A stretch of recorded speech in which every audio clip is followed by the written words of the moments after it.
Well, thank you very much, Larry. It's great to be back in beautiful Davos, Switzerland, and to address so many respected business leaders, so many friends, few enemies, and all of the distinguished guests. It's a who's who, I will say that. I've come to this year's World Economic Forum with truly phenomenal news from America.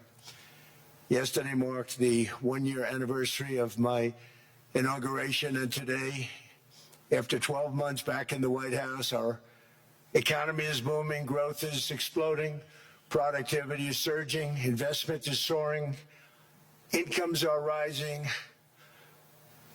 inflation has been defeated, our previously open and dangerous border is closed and virtually impenetrable. And the United States is in the midst of the fastest and most dramatic economic turnaround in our country's history. Under the Biden administration, America was plagued by the nightmare of stagflation, meaning low growth and high inflation, a recipe for misery, failure, and decline. But now, after just 1 year of my policies, we are witnessing the exact opposite. Virtually no inflation and extraordinarily high economic growth like I believe you'll see very shortly our country has never seen before, perhaps no country has ever seen before. Over the past 3 months, core inflation has been just 1.6%. Meanwhile, fourth quarter growth is projected to be 5.4%, far greater than anybody other than myself and a few others had predicted. Since the election, the stock market has set 52 all-time high records. So that's in 1 year, 52 records, adding $9 trillion in value to retirement accounts, 401ks, and people's savings.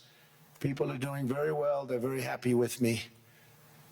Since my inauguration, we've lifted more than 1.2 million people off of food stamps, and after 4 years in which Biden secured less than $1 trillion of new investment in our country. Think of that, $1 trillion, substantially less than that. In 4 years, we've secured commitments for a record-breaking $18 trillion, and we think when the final numbers come out, they'll be closer to $20 trillion of investment. That's never been done by any country at any time, not even close. Just over 1 year ago, under the radical left Democrats, we were a dead country. Now we are the hottest country anywhere in the world. In fact, the United States economy is on pace to grow at double the rate that was projected by the IMF just last April. And with my growth and tariff policies, it should be much higher. I really believe we can be much higher than that. And this is all great news, and it's great for all nations. The USA is the economic engine on the planet. And when America booms, the entire world booms. It's been the history. When it goes bad, it goes bad. You all follow us down, and you follow us up. And we're at a point that I don't believe we've ever been. I never thought we could do it this quickly. My biggest surprise is I thought it would take more than a year, maybe like a year and 1 month. But it's happened very quickly. This afternoon, I want to discuss how we've achieved this economic miracle, how we intend to raise living standards for our citizens to levels never seen before, and perhaps how you too and the places where you come from can do much better by following what we're doing, because certain places in Europe are not even recognizable, frankly, anymore. They're not recognizable. And we can argue about it, but there's no argument. Friends come back from different places. I don't want to insult anybody and say I don't recognize it. And that's not in a positive way. That's in a very negative way. And I love Europe, and I want to see Europe go good. But it's not heading in the right direction. In recent decades, it became conventional wisdom in Washington and European capitals that the only way to grow a modern Western economy was through ever-increasing government spending, unchecked mass migration, and endless foreign imports. The consensus was that so-called dirty jobs and heavy industry should be sent elsewhere, that affordable energy should be replaced by the Green New Scam, and that countries could be propped up by importing new and entirely different populations from faraway lands. This was the path that sleepy Joe Biden administration and many other Western governments very foolishly followed, turning their backs on everything that makes nations rich and powerful and strong. And there's so much potential in so many nations. The result was record budget and trade deficits and a growing sovereign deficit driven by the largest wave of mass migration in human history. We've never seen anything like it. Quite frankly, many parts of our world are being destroyed before our very eyes, and the leaders don't even understand what's happening. And the ones that do understand aren't doing anything about it. Virtually all of the so-called experts predicted my plans to end this failed model would trigger a global recession and runaway inflation. But we have proven them wrong. It's actually just the opposite.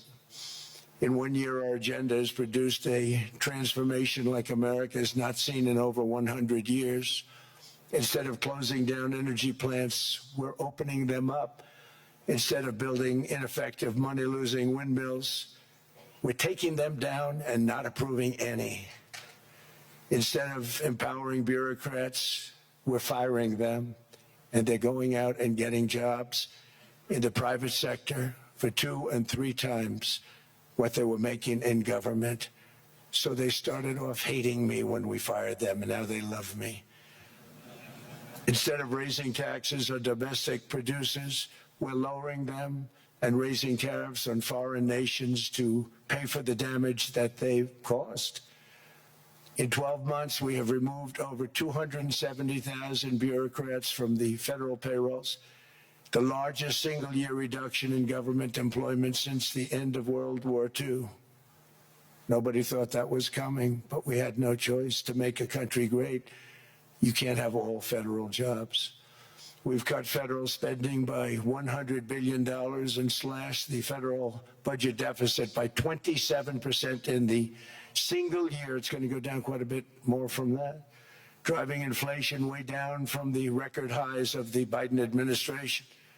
Every month, they went up and up and up. I promised to cut 10 old regulations for every single new regulation.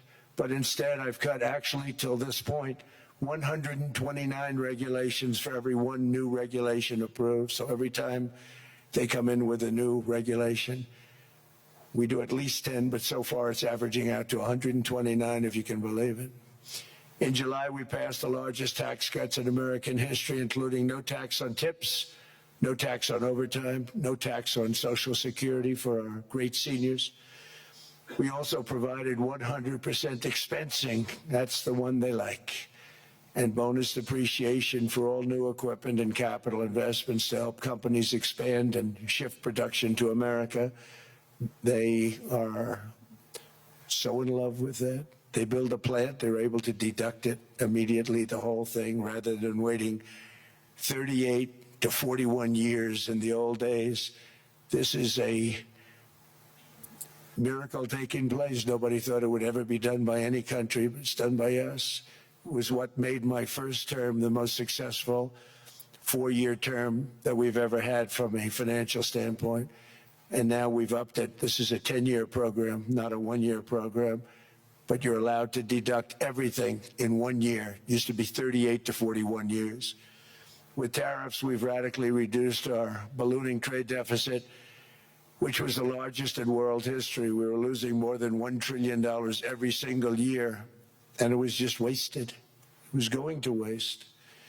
But in 1 year, I slashed our monthly trade deficit by a staggering 77%, and all of this with no inflation, something everyone said could not be done. There were a couple of brilliant people that actually thought I was doing the right thing. I thought I was doing the right thing.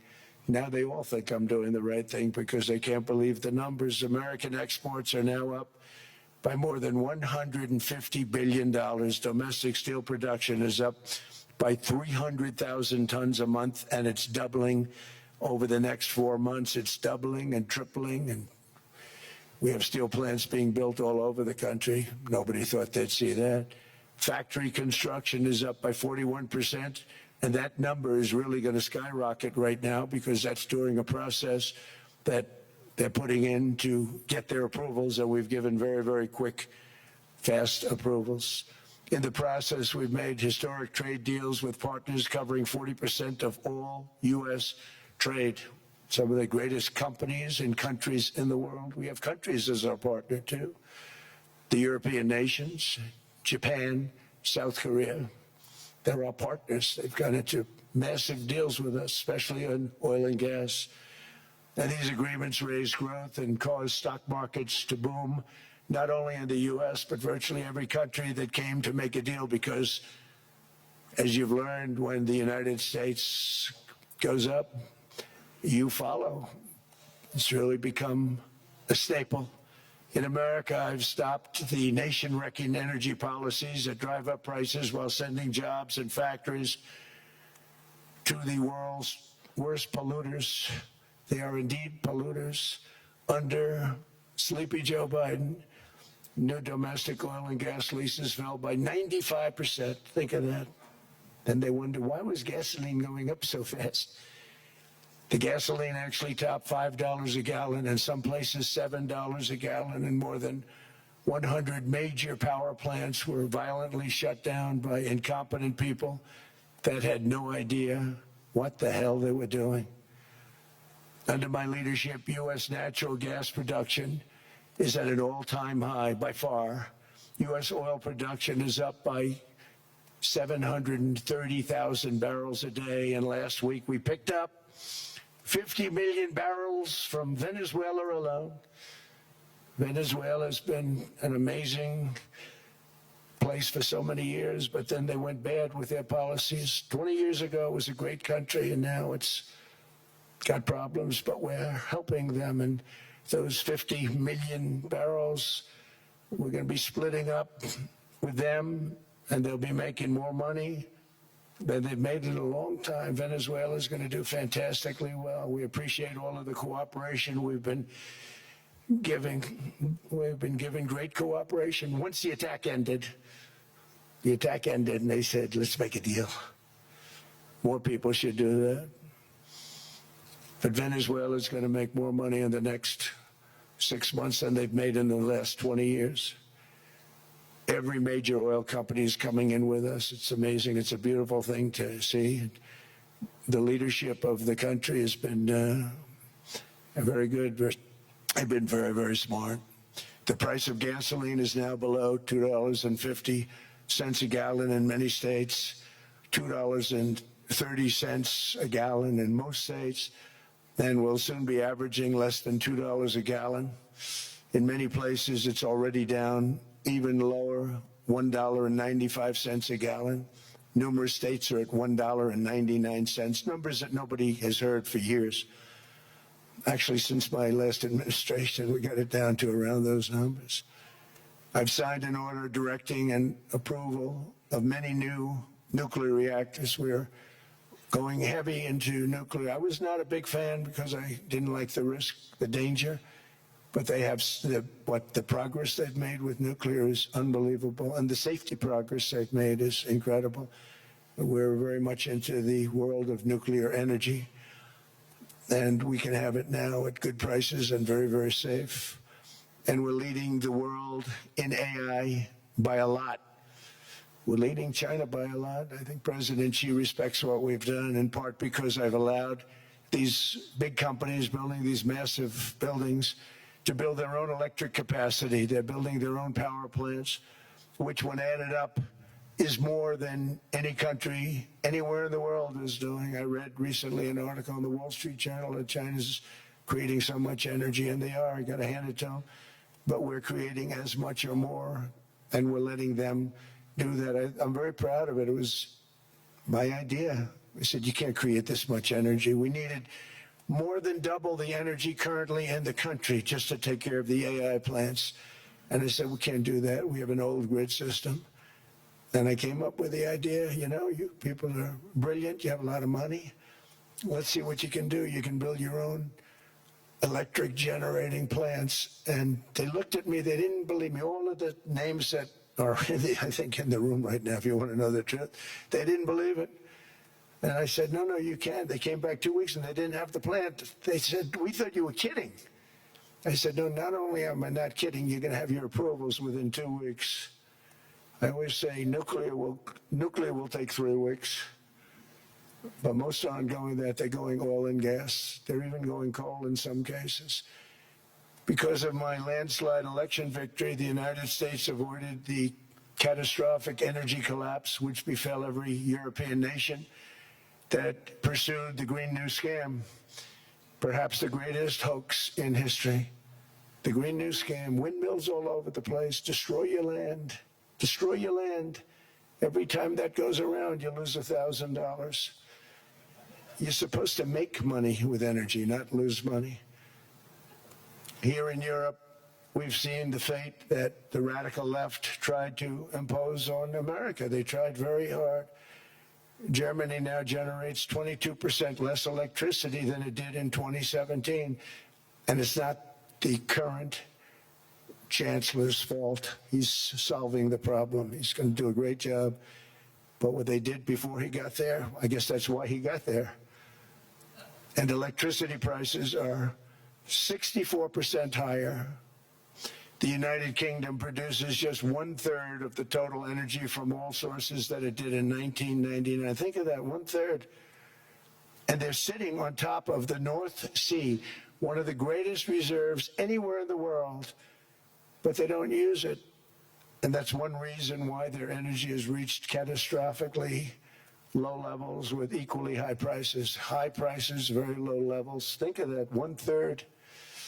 And you're sitting on top of the North Sea, and they like to say, well, that's depleted. It's not depleted. It's got 500 years. They haven't even found the oil. The North Sea is incredible. They don't let anybody drill. Environmentally, they don't let them drill. They make it impossible for the oil companies to go. They take 92% of the revenues. So the oil companies say, we can't do it. They came to see me. Is there anything you can do? I want Europe to do great. I want UK to do great. They're sitting on one of the greatest energy sources in the world, and they don't use it. In fact, their electricity prices have soared 139%. There are windmills all over Europe. There are windmills all over the place, and they are losers. One thing I've noticed is that the more windmills a country has, the more money that country loses and the worse that country is doing.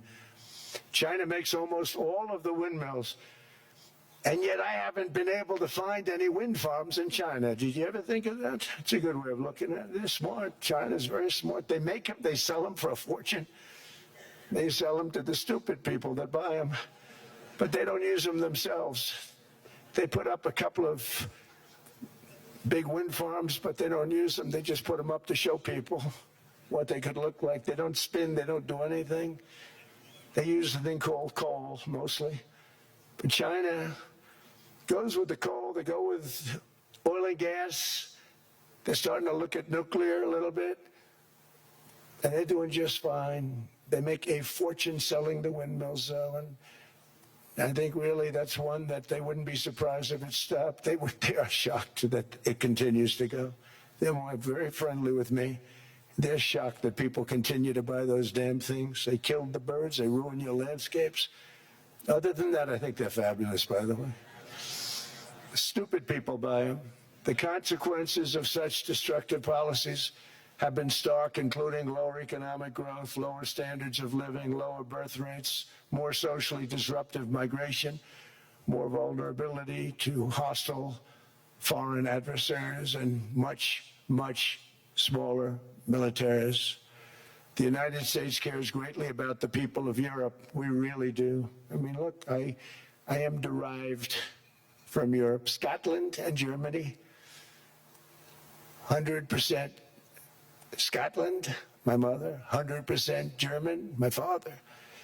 And we believe deeply in the bonds we share with Europe. as a civilization. I want to see it do great.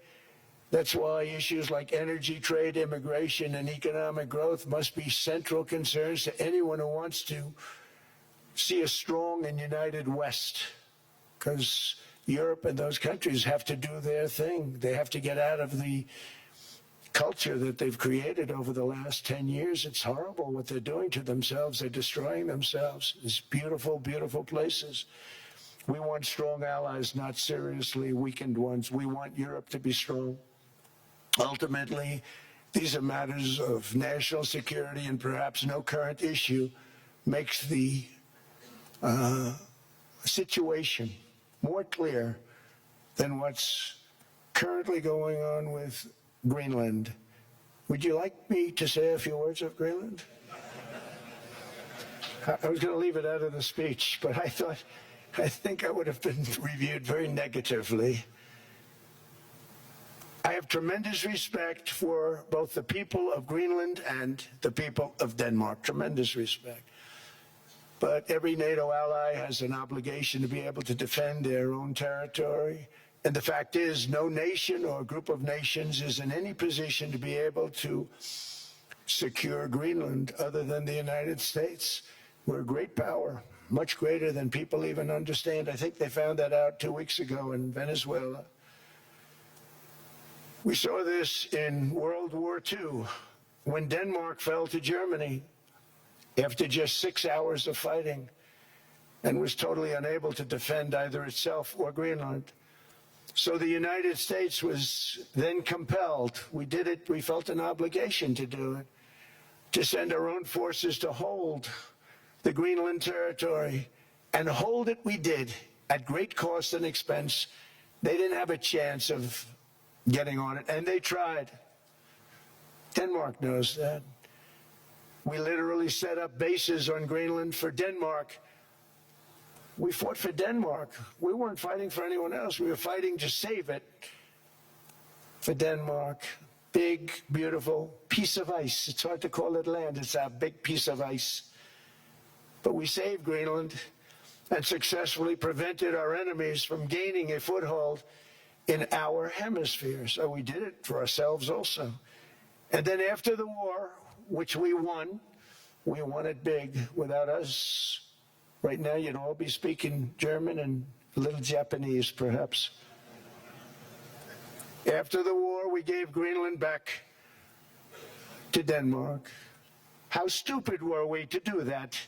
But we did it. But we gave it back. But how ungrateful are they now? So now our country and the world face much greater risks than it did ever before because of missiles, because of nuclear, because of weapons of warfare that I can't even talk about.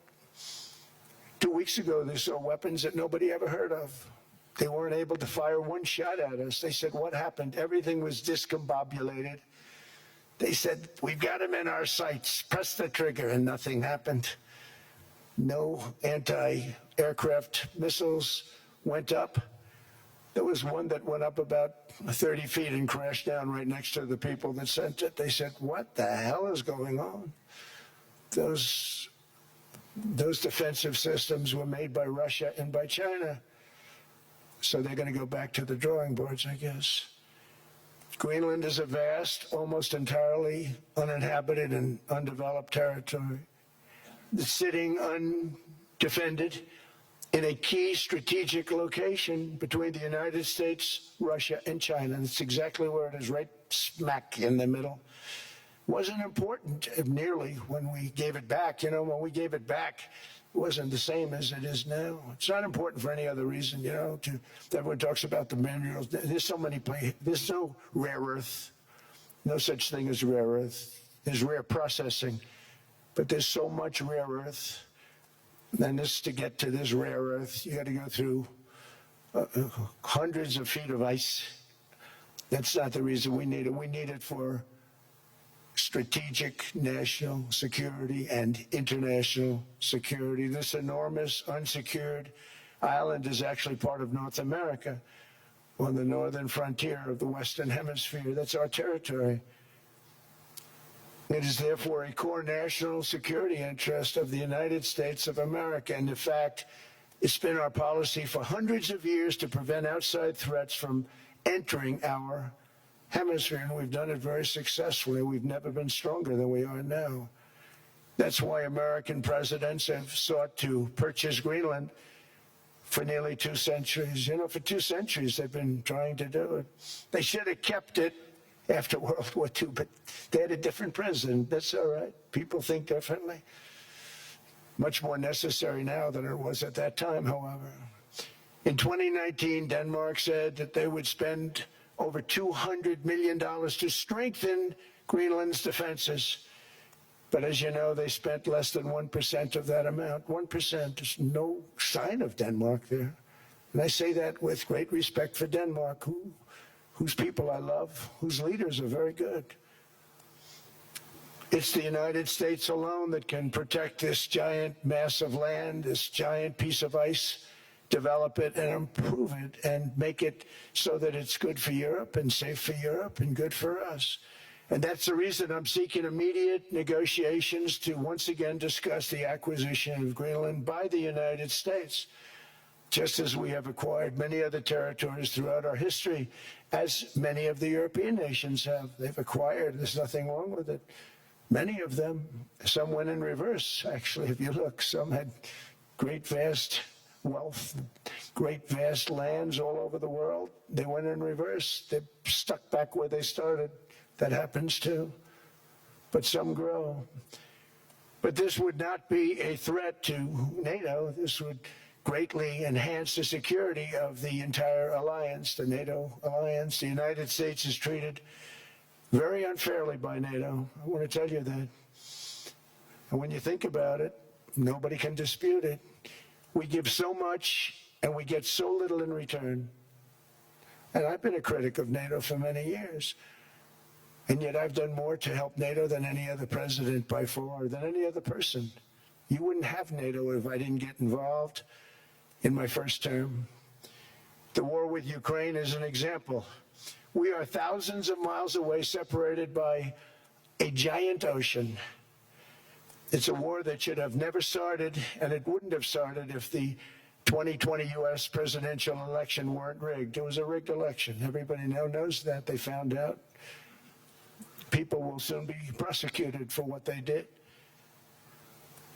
It's probably breaking news, but it should be. It was a rigged election. Can't have rigged elections. You need strong borders, strong elections, and ideally a good press. I always say it. Strong borders, strong elections, free, fair elections, and a fair media. The media is terrible. It's very crooked. It's very biased, terrible. But someday it'll straighten out because it's losing all credibility. Think of it. When I went in a landslide, a giant landslide, won all 7 swing states, won the popular vote, won everything, and they only get negative press. That means that it has no credibility. And if they're going to get credibility, they're going to have to be fair. So you need a fair press. But you also need those other elements. And I inherited a terrible, terrible situation. If you look, the border was open, the inflation was raging, everything was bad with the United States when I came into office. But I also inherited a mess with Ukraine and Russia, something that would have never happened. And I know Putin very well. He and I would discuss Ukraine. It was the apple of his eye, but he wasn't going to do anything. I said, Vladimir, you're not doing it. He would never have done it. It was terrible what happened. I could see it happening, too. After I left, I could see it happening. Biden had given Ukraine and NATO $350 billion, a staggering sum, $350 billion. I came in, and just like the southern border, just like inflation, just like our economy, I said, wow, this place is in trouble, meaning our country. All of these things were out of control. But the border was out of control. We fixed it with the strongest border anywhere in the world. And I've now been working on this war for 1 year, during which time I settled 8 other wars. India, Pakistan, I settled other wars that were. Vladimir Putin called me, Armenia, Azerbaijan, He said, I can't believe you settled that one. They were going on for 35 years. I settled it in one day. And President Putin called me. He said, you know, I can't believe I've worked on that war for 10 years trying to settle it. I couldn't do it. I said, do me a favor, focus on settling your war. Don't worry about that one. What does the United States get out of all of this work, all of this money, other than death, destruction, and massive amounts of cash going to people who don't appreciate what we do? They don't appreciate what we do. I'm talking about NATO. I'm talking about Europe. They have to work on Ukraine. We don't. The United States is very far away. We have a big, beautiful ocean separating us. We have nothing to do with it. Until I came along, NATO was only supposed to pay 2% of GDP. But they weren't paying. Most of the countries weren't paying anything. The United States was paying for virtually 100% of NATO. And I got that stopped. I said, that's not fair. But then, more importantly, I got NATO to pay 5%, and now they were paying, and now they are paying. So something nobody said was possible. They said, we will never go up higher than 2%. But they went to 5%, and now they're paying the 5. They didn't pay the 2, and now they're paying the 5. And they're stronger for it, and they have an excellent, by the way, Secretary General, who's possibly in the room. Mark, are you here? Yes, he's here. Hello, Mark. We never asked for anything, and we never got anything. We probably won't get anything unless I decide to use excessive strength and force where we would be, frankly, unstoppable. But I won't do that. Okay? Now everyone's saying, oh, good. That's probably the biggest statement I made, because people thought I would use force. I don't have to use force. I don't want to use force. I won't use force. All the United States is asking for is a place called Greenland, where we already had it as a trustee, but respectfully returned it back to Denmark not long ago after we defeated the Germans, the Japanese, the Italians, and others in World War II. We gave it back to them. We were a powerful force then, but we are a much more powerful force now. After I rebuilt the military in my first term and continue to do so today, we have a budget of $1.5 trillion. We're bringing back battleships. The battleship is 100 times more powerful than the great battleships you saw in World War II, those great, big, gorgeous ships, the Missouri, the Iowa, the Alabama. Because I thought maybe we could take them out of mothballs. They said, no, sir, these ships are 100, think of that, 100 times more powerful than those big, magnificent pieces of art that you saw so many times ago, that you still see on television. You say, wow, what a force. 100 times, each ship 100 times more powerful than the big battleships of the past. So that was the end of the mothball story.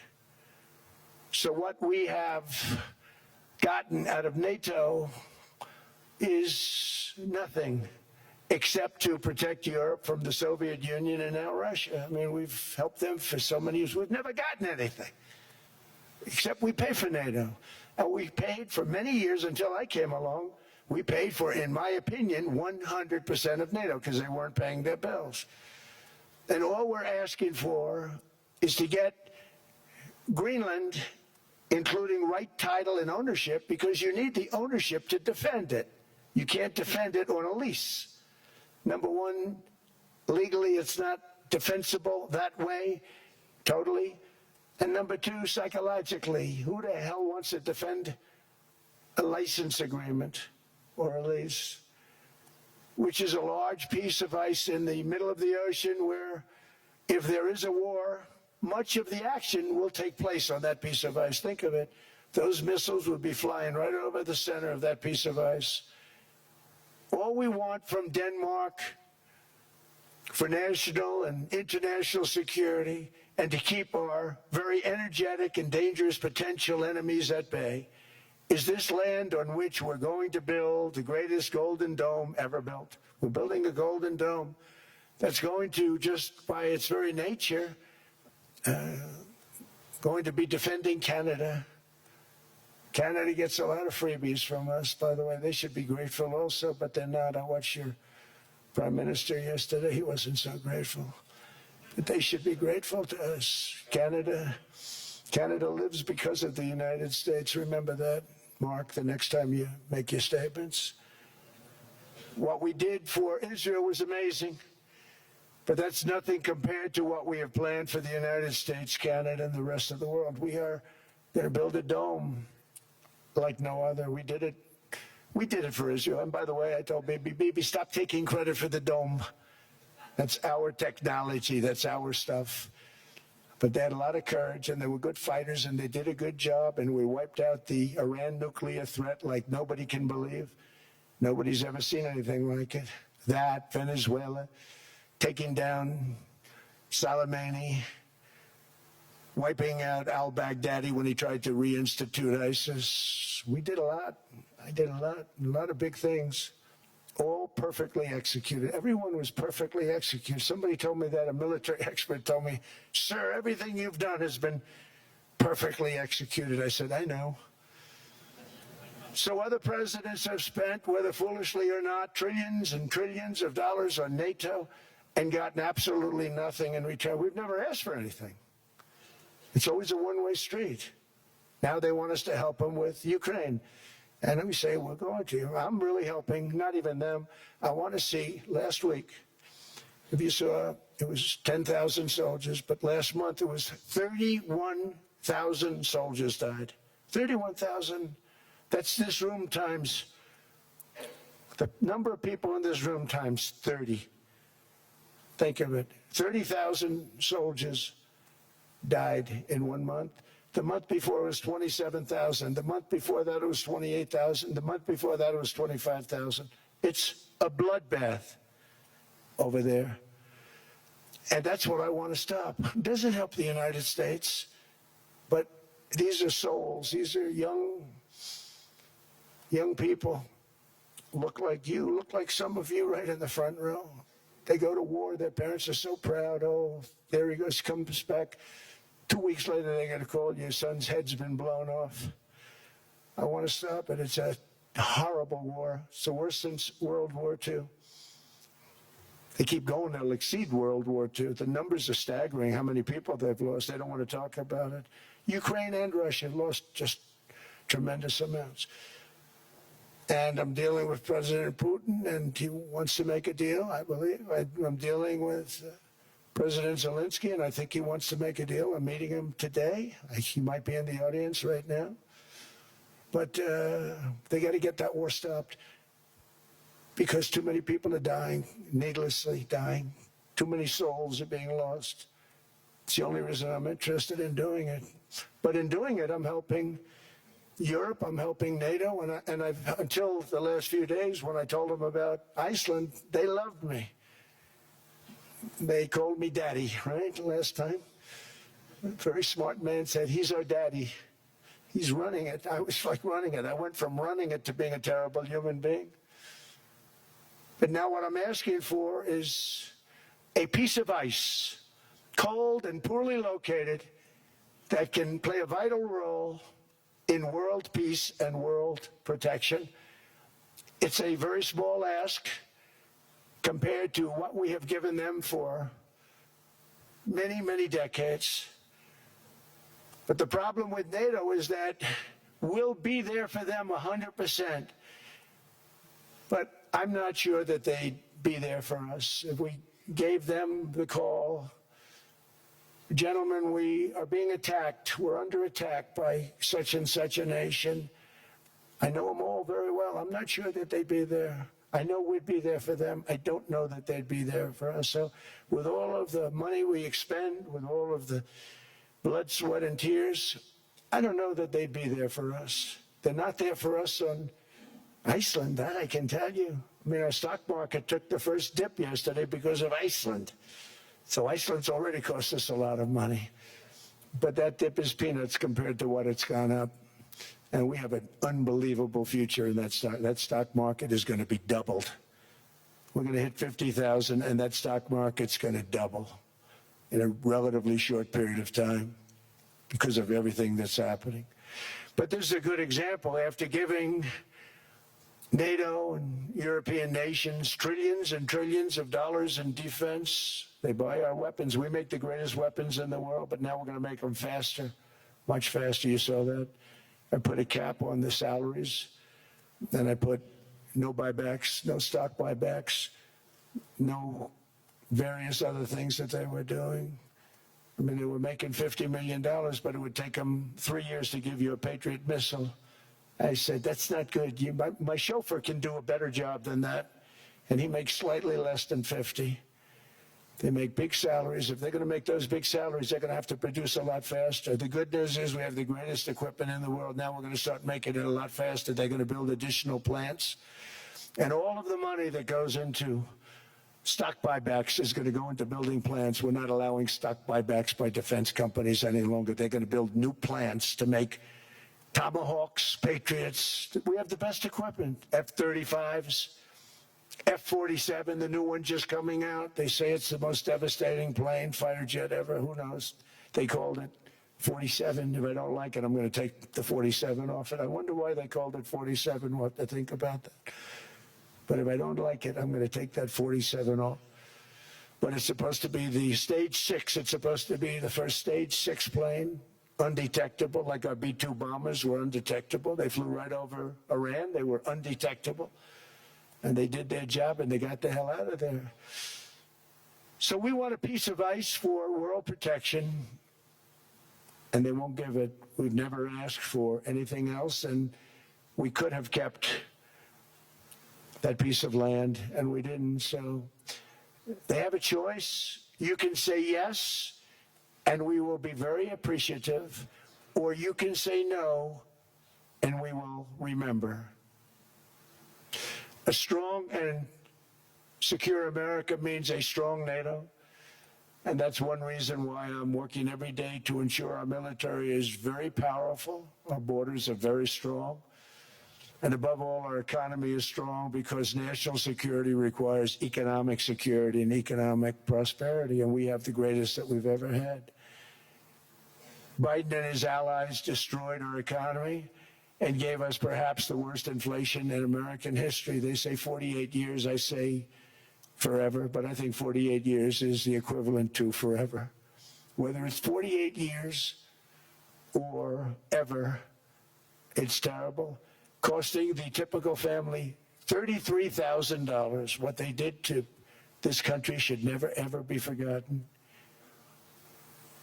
It's early, but he has to be rated as the worst president we've ever had by far. The auto pen did much of the damage. The auto pen, he was the auto pen president, because I don't believe a sane president would have ever signed the kind of things that he signed.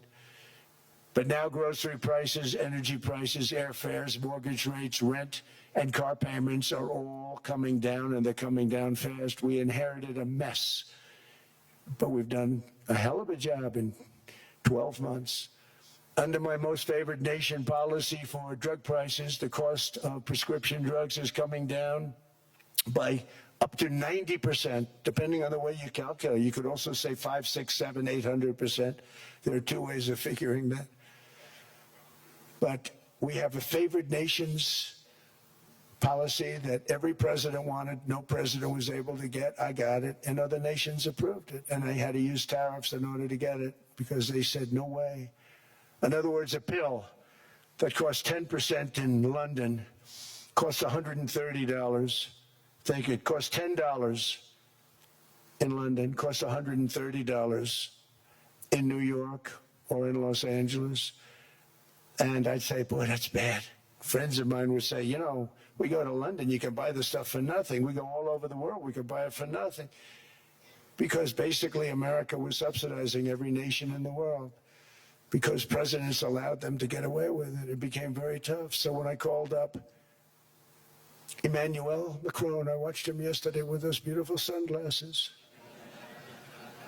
What the hell happened? But I watched him sort of be tough. But he was at $10 for a pill.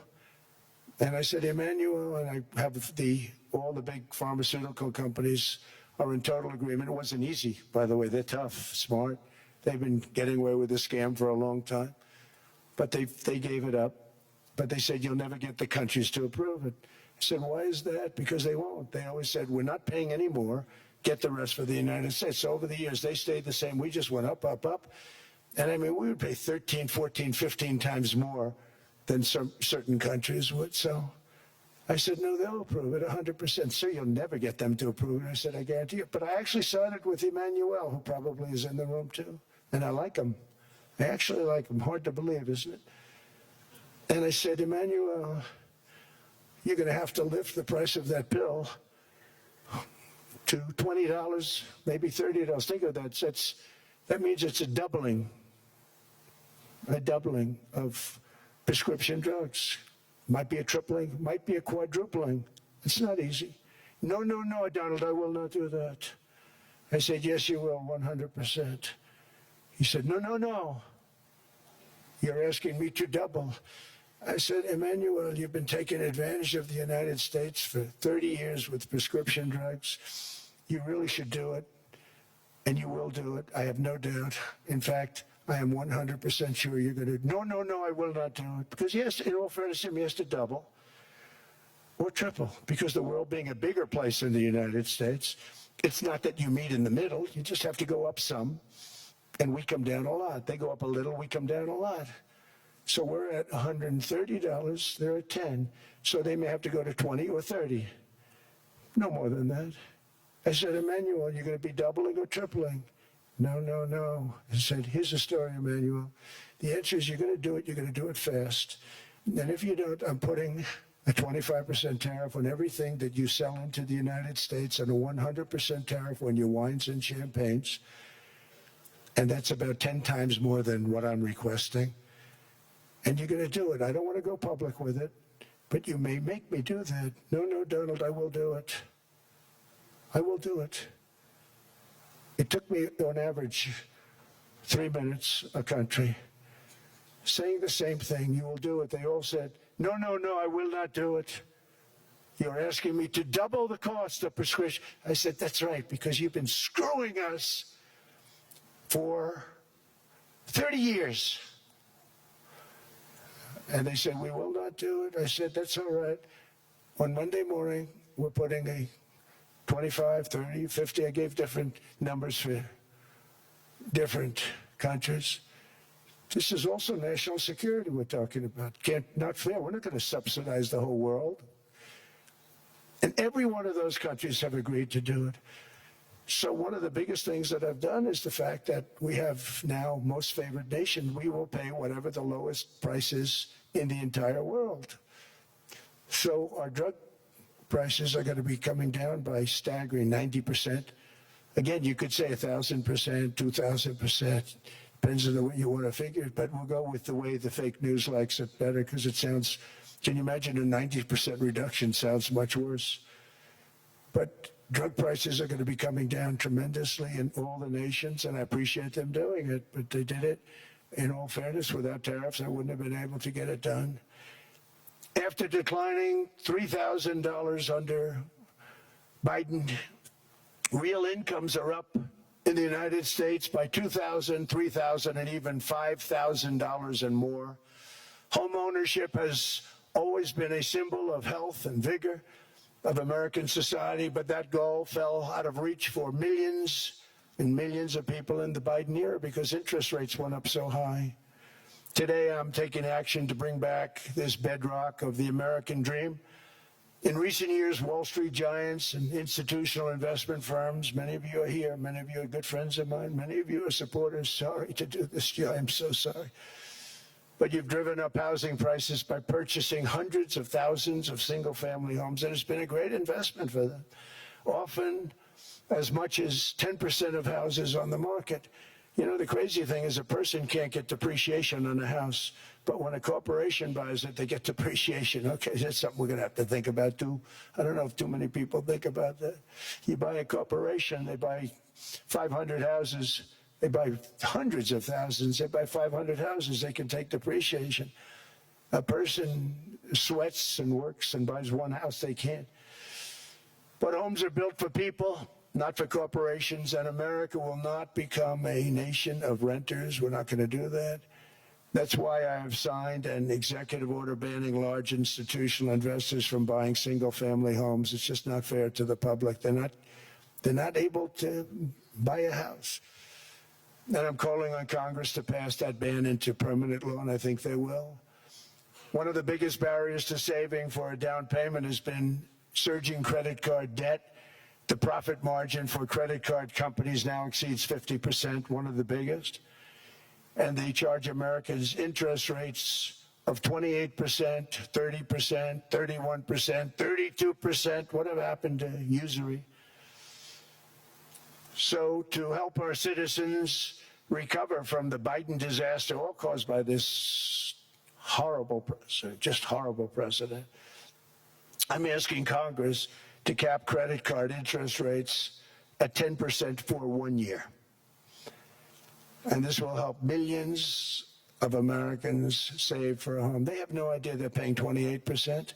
They go out there a little late in their payment and they end up losing their house. It's terrible.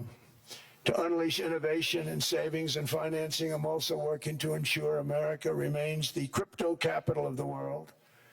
And to that end, last year I signed the landmark Genius Act into law. And now Congress is working very hard on crypto market structure legislation, Bitcoin, all of them, which I hope to sign very soon, unlocking new pathways for Americans to reach financial freedom. And I did it for two reasons. Number one, I thought it was politically good, and it was. I got tremendous political support. But more importantly, China wanted that market too. It's just like they want the AI. And we've got that market, I think, pretty well locked up. If I didn't do it, Biden was totally against it until before the election when they realized that, there were millions of people voting against him over crypto. And all of a sudden they loved it very much, but it was too late. They blew it.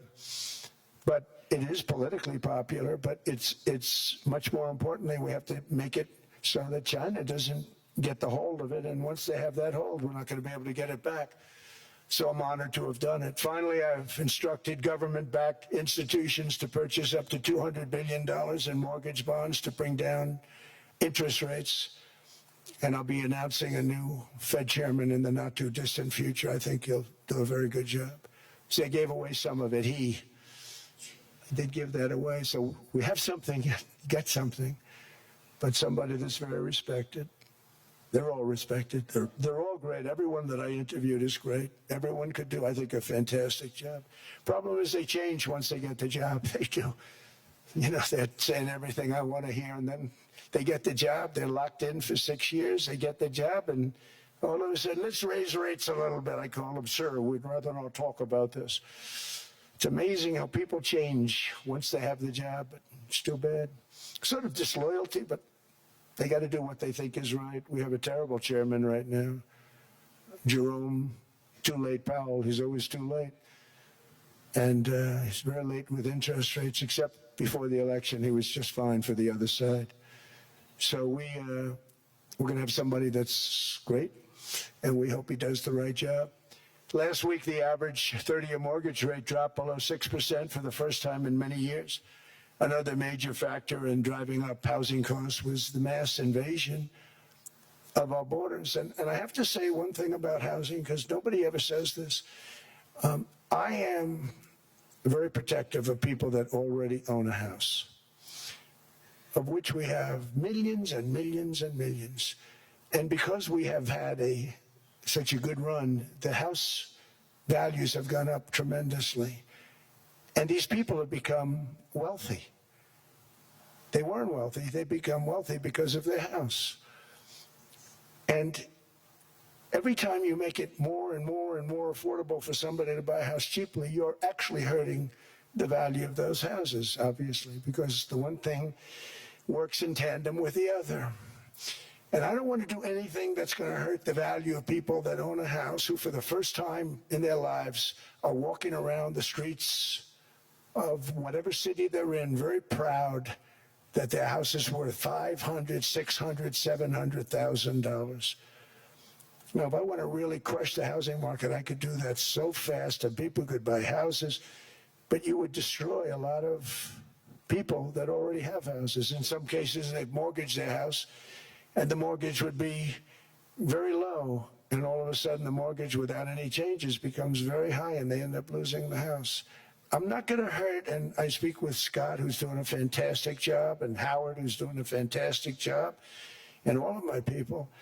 And I always say, look, you know, I can crush the hell out of the market. We can drop interest rates to a level, and that's one thing we do want to do. That's natural. That's good for everybody. You know, the dropping of the interest rates, we should be paying a much lower interest rate than we are. We should be paying the lowest interest rate of any country in the world, because without the United States, you don't have a country. I mean, I had a case with Switzerland. We happened to be in Switzerland. Maybe I'll give you a quick story. But they were paying nothing. They make beautiful watches, great watches, Rolex, all of them. They were paying nothing to the United States when they sent their product in. And we had a $41 billion deficit. $41 billion with this beautiful place. Flew over it, isn't it nice? So I said, let's put a 30% tariff on them so that we get back some of it, not all of it at all. We still have a deficit, big deficit. We had 41 million. That's a big deficit. And I said, let's put a tariff on. Different tariffs, different places. You're all party to them. In some cases, victims to them. But in the end, it's a fair thing. And most of you realize that. But we put a 30% tariff on Switzerland, and all hell broke loose. They were calling, I mean, like you wouldn't believe. And I know so many people from Switzerland, incredible place, incredible, brilliant place. But I didn't realize that they're only good because of us. And there's so many other examples. I mean, us, probably other places, but a majority of the money they make is because of us, because we never charged them anything. So they come in, they sell their watches, no tariffs, no nothing. They walk away, they make $41 billion on just us. So I said, no, we can't do that. So I'm going to bring it up. I still would have a deficit pretty substantial, but I brought it up to 30%. And I guess Prime Minister, I don't think President, I think Prime Minister called a woman, and she was very repetitive. She said, no, no, no, you cannot do that, 30%. You cannot do that. We are a small, small country. I said, yeah, but you have a big, big deficit. You may be small, but you have a bigger deficit than big countries. He said, no, no, no, please, you cannot do it. Kept saying the same thing over and over. We are a small country. I said, but you're a big country in terms of... And she just rubbed me the wrong way, I'll be honest with you. And I said, all right, thank you, ma'am, appreciate it. Do not do this. Thank you very much, ma'am. And I made it 39%. And then all hell really broke out. And I was paid visits by everybody. Rolex came to see me. They all came to see me. But I realized, and I reduced it, because I don't want to hurt people. I don't want to hurt them. And we brought it down to a, lower level. Doesn't mean it's not going up, but we brought it down to a lower level. But they pay now, tariff. But I realized that we have many places like that where they're making a fortune because of the United States. Without the United States, they wouldn't be making anything. Think of it. Switzerland made $41 billion on us. And as she said, it's a small place. And I realized with that, I don't know, because she was so aggressive. And I realized in that conversation that the United States is keeping the whole world afloat. Many places, I could give you 6, 7 places just in the people in this little area. I know every one of them. They're looking down. They don't want to see me. They don't want to stare me in the eyes. But they're taking advantage of, everybody took advantage of the United States. But I've been very fair, and I gave them a tariff, and it was fine. But I realized that without us, it's not Switzerland anymore. Without us, it's not any of the countries that are represented here. And we want to work with the countries. We want to work with them. We're not looking to destroy them. I could have said 39, 40%. I could have said I want a 70% tariff. Then we make money with Switzerland.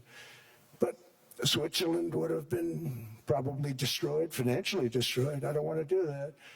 But we should be paying the lowest interest rate of everybody. I hope Scott's listening to this, because we should be paying the lowest interest rate of everybody. Without us, most of the countries don't even work. And then you have the protection factor. Without our military, which is the greatest in the world by far, without our military, you have threats that you wouldn't believe. You wouldn't believe. You don't have threats because of us, and that's because of NATO. One other thing, and I have to say it so importantly, in the old days, and I used to say I'm the youngest in the room. Now I'm among the older. I hate to say it. I don't feel old, but I'm among the older. But I remember not long ago, 20, 25 years ago, when good news came out about, let's say, the United States. The United States had a great quarter. The United States had a great month. All the stocks went up. And that's the way it's supposed to be.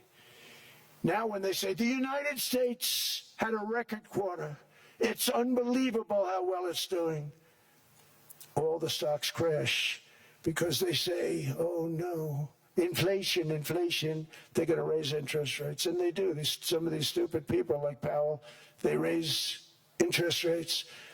And what they do is they stop you from being successful. It used to be when we had a great quarter, a great month, great earnings, great anything, any good news, the stock market went up. That's the way it's going to be. We got to do that again, because that's the way it should be. Now when we have a great month, they want to kill it. Like we did over 5%. When people were surprised, we should do 20%. We could do 25%. When we announce good numbers, and the reason is they're so petrified of inflation.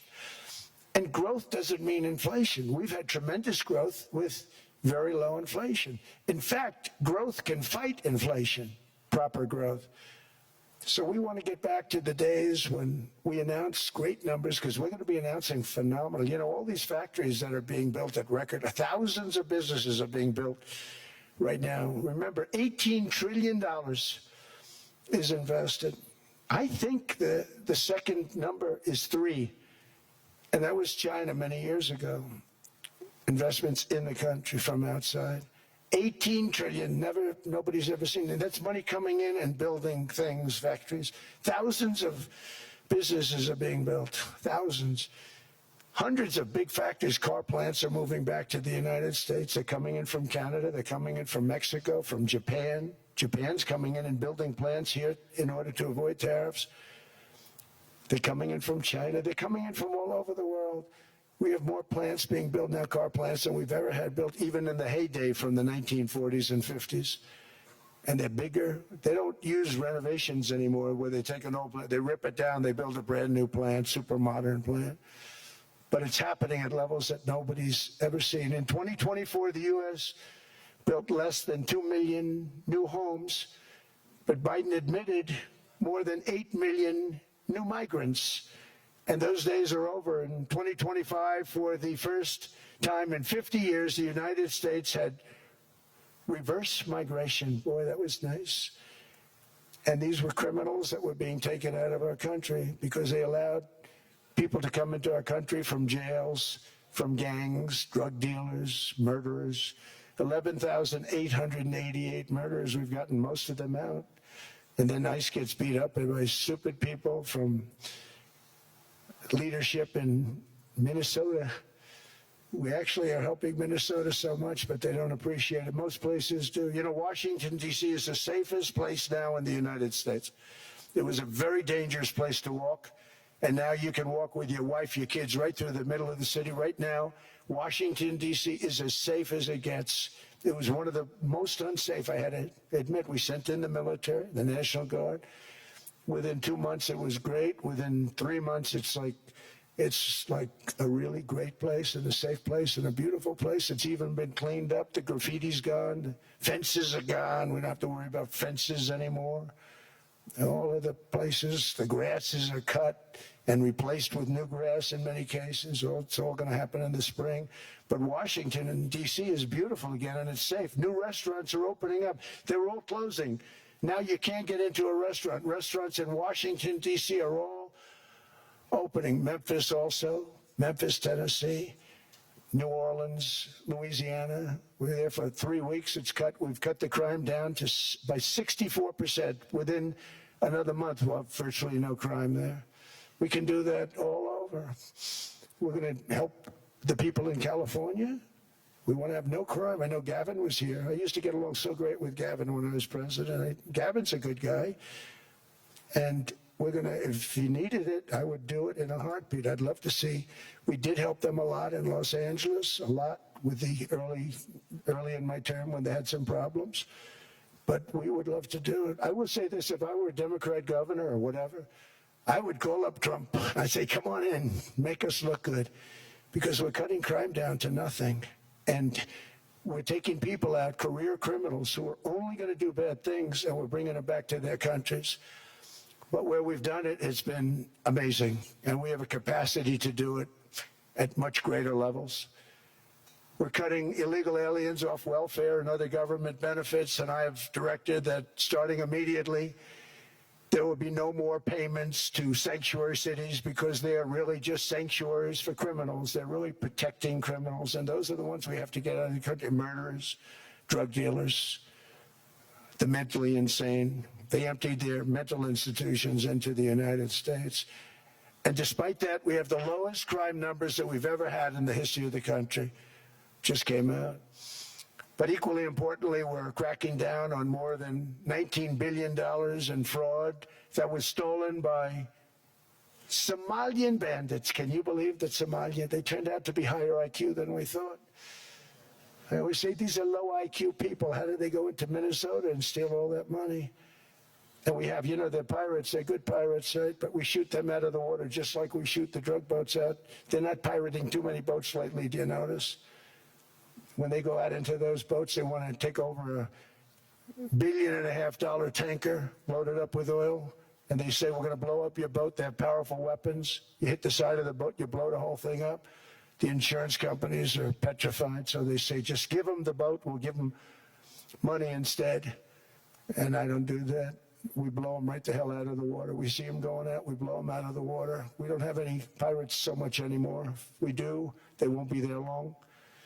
We've cut down with the hitting of the boats that are loaded up with drugs, including submarines. Can you believe they actually buy small, they call mini subs, very fast. They're meant for drugs. We've knocked out 2 of them. The Democrats say they were fishing. You have ruined somebody's fishing weekend, I would say. A submarine is not a fishing boat. You don't fish. But we've knocked down drugs by water, the oceans, the sea, by 97.2%. Think of that. And I actually say, who the hell are the 3%? Because I would not want to be piloting one of those boats. We knocked them down, and now we're going to start on land. We're going to knock it all out. The land is the easy part. What we did on sea is incredible, and that's our great military.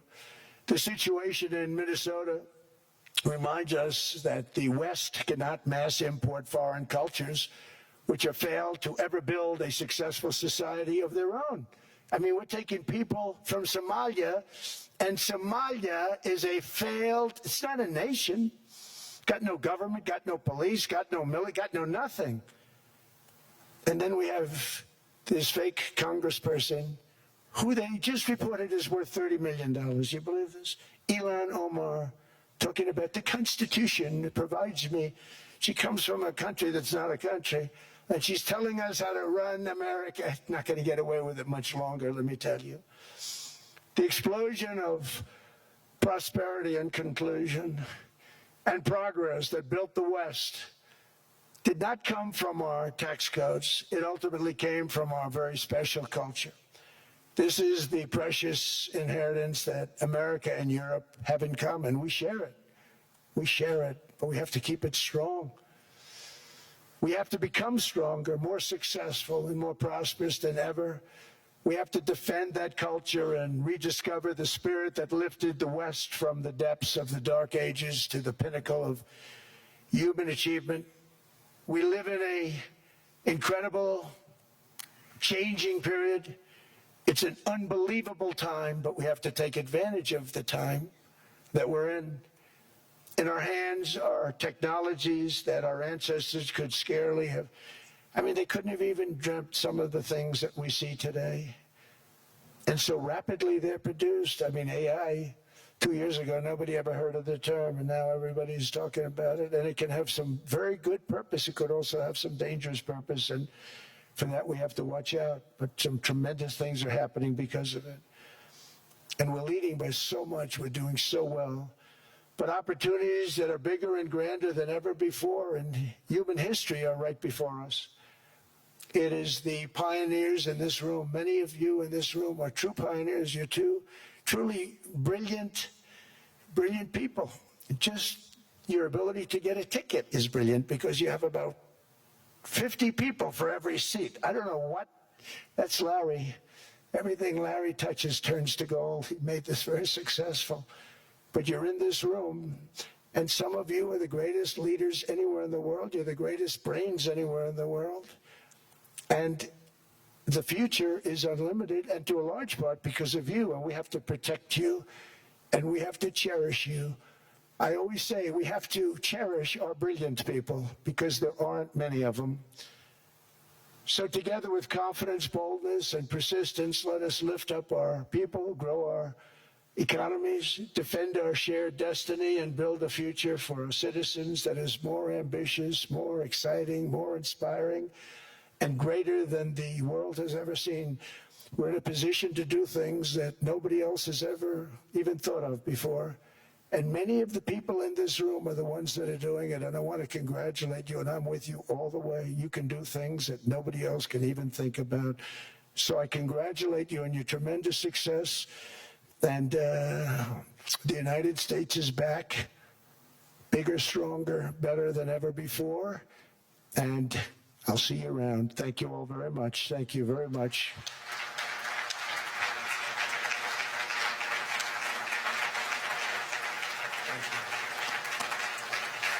Thank you.